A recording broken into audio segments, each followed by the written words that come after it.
Hi guys, Brett here at High Altitude Scale Modeling. I'm just going to be sitting here working on the props for the bear.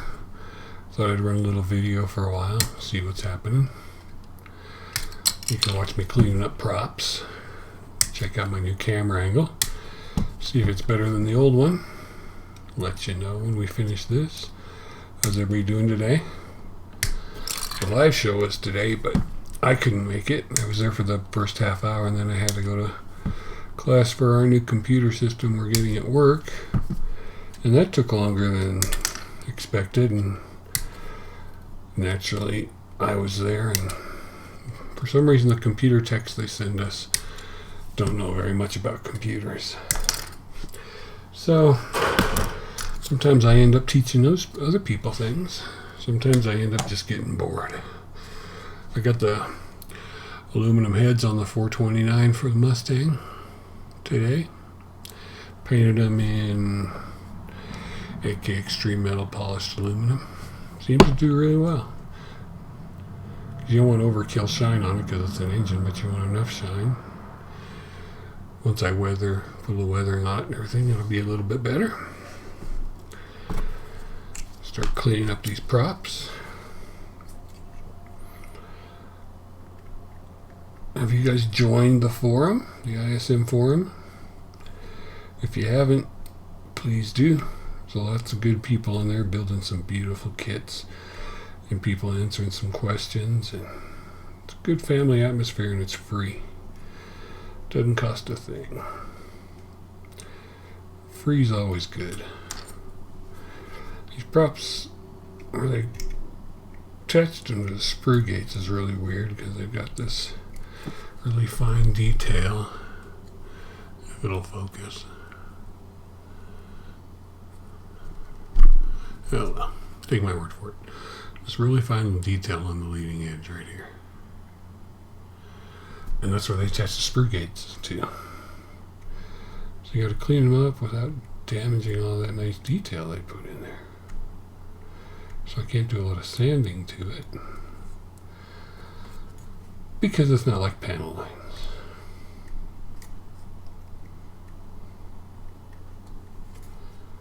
And the tips are a little flashy.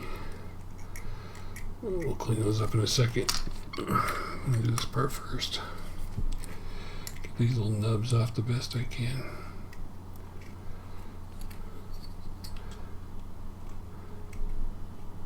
So how's everybody started on your multi-engine bomber? You got plenty of time. That's why we wanted it to be something large and give you plenty of time to do it. We all have those large kits sitting around that we never really get to, or we get to and put away. And I don't usually do 72nd, but I don't think they make a 48 scale bear, and if they did, I don't think I have a house big enough it could have fit into. So we're just doing this 72nd. And I got a few 72nd. I ordered 72nd Hind kit from Edward, the new limited edition ones, because I love the Hind. And there's a lot of good things in there. There's a little car, and there's a nice book. Amazing decal schemes.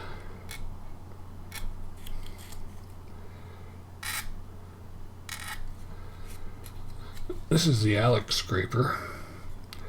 I ordered it from Hobby Link Japan.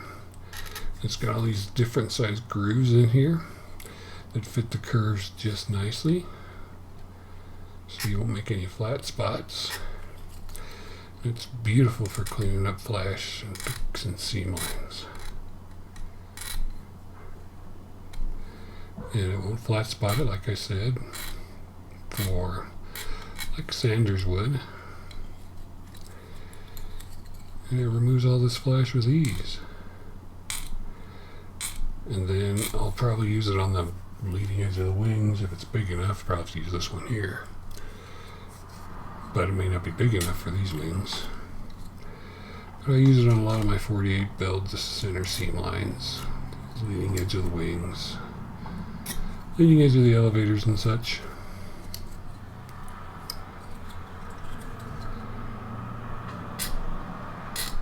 You can see it's making nice work of these props. Flash on the props. No problem at all.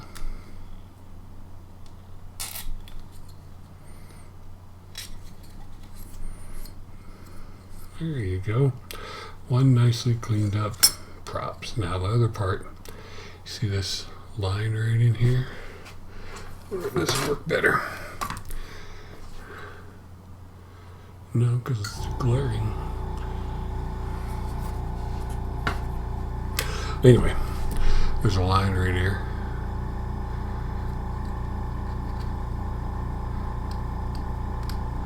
Like a mold line on all the props. It has to be sanded out too. But, you know, it is what it is. Part of being a modeler. As I've said in an introduction or somewhere else, I don't go into this hobby looking for a perfect kit that's going to fall together. I don't mind a little work.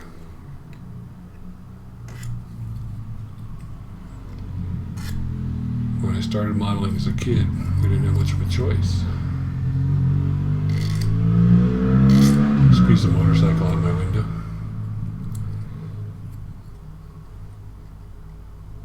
But it's still rather nice out here in the mountains of Colorado.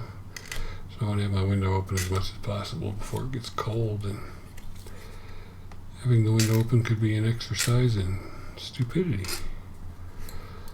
Or frostbite, which is caused by stupidity.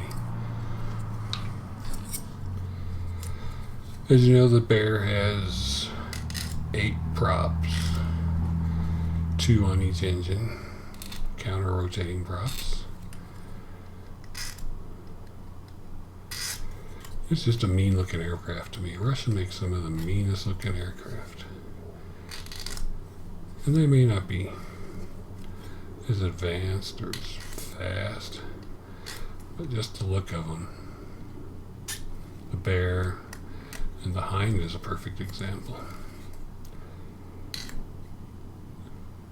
I don't know if any of you are old enough to remember The Red Dawn with Patrick Swayze in it, but there's a Hind in that movie. It was the first time I saw it. That was a scary looking bird. And I've been a fan of the Hind ever since.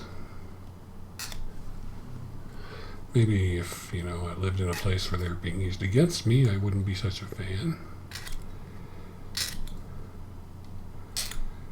But I think they look good. And they're obviously successful because they're still being used today. And the design was just what it needed to be. Alright, all the edges are done. As you can see, one will sit on the other one. Like that. And they would spin different ways.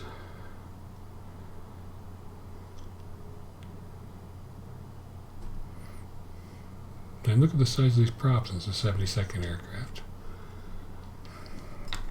Damn big machine.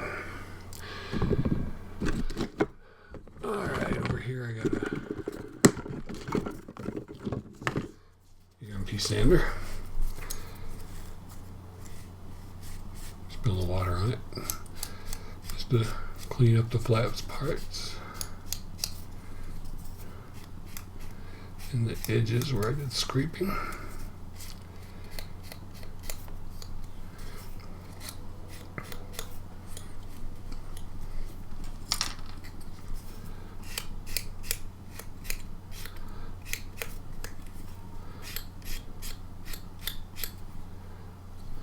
Has there been a movie that's got the bear in it? I can't recall any that actually shows the bear. There's plenty of stuff on YouTube, the Discovery Channel, things like that. Has there been a movie with the bear in it? If you know the answer to that, put it in the comments below, because I might have a look at it. Oh, they have a lot of lines on it.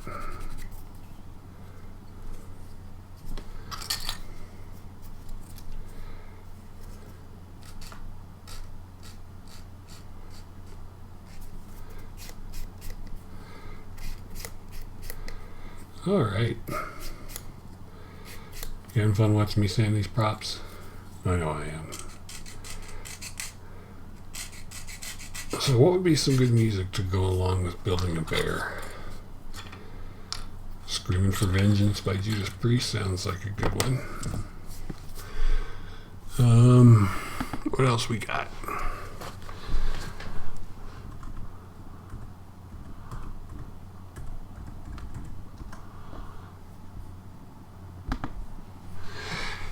Anything off Iron Maiden's Peace of Mind album. It's a heavy bird for heavy mission. It needs a heavy soundtrack. Huh, I wonder if this is working there. Maybe the flat part would.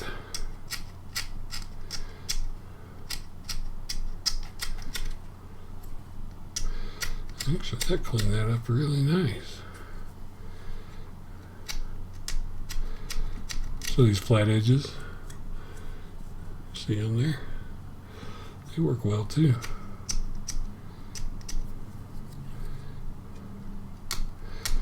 Once I figure out how to make it so I can do close-ups with this camera. I don't know if the key is having a solid base. I'll try that on the next video. Damn, that worked nice. Had this thing for a year and I've never really used it except on center seams on fuselages. But look at there. Clean that whole thing right up. Holy crap. Just learned something new. And it sounds like a chipmunk.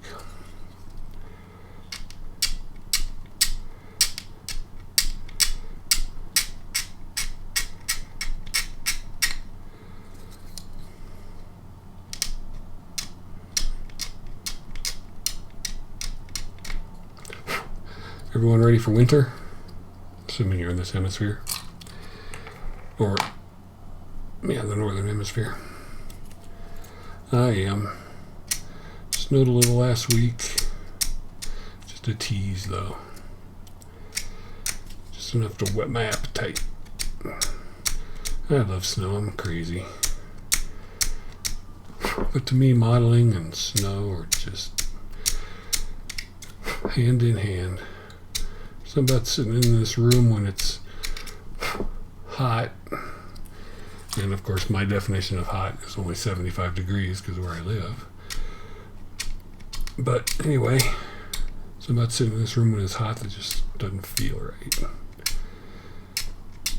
So I can imagine how it is for you guys who hit the hundreds, the 90s, or, you know, in the metric world, the 40s and the 30s Celsius. You feel the same way? You'd rather model in the cold? Feels better? Or you just, doesn't matter, you're just going to model. Because pretty much, that's true too, it doesn't matter, I'm just going to model. It just feels better to do it in the wintertime. 2 feet of snow on the ground, snow falling outside, you can hear the cool breeze.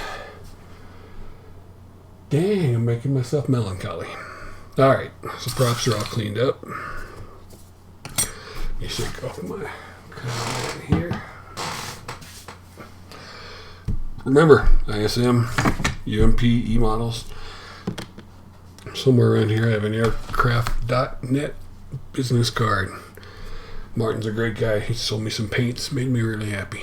I can't get aqueous paints in this country very easily. And he's sending me a set.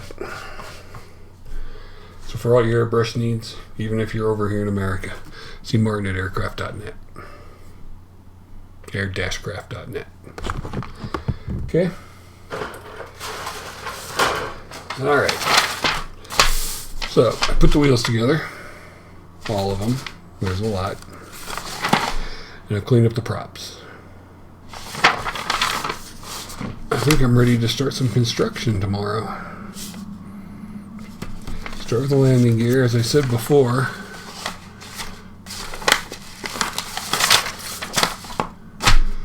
I can't tell which is better for you guys, that way or this way. I guess it doesn't matter. there's no real cockpit in this thing.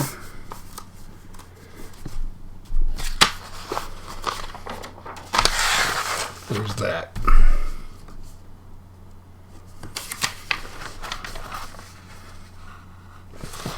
Two seats, two control sticks, one instrument panel. I'm guessing it's probably blank. I'm guessing those are supposed to be throttles or trim tab controls or flap controls, something. So there's not much in there. There's no PE that I could find for this kit either. So we're doing it straight out of the box completely. One thing I didn't mention in the review, it says 65 grams of ballast in the nose. I'm going to do more than that because I think it's going to be a little bit heavier than that. So that's where we stand on this one. Little bear update. See, that looks better that way. Little bear update. Thanks for watching, and I'll catch you soon. Take care, my styrene craftsman friends.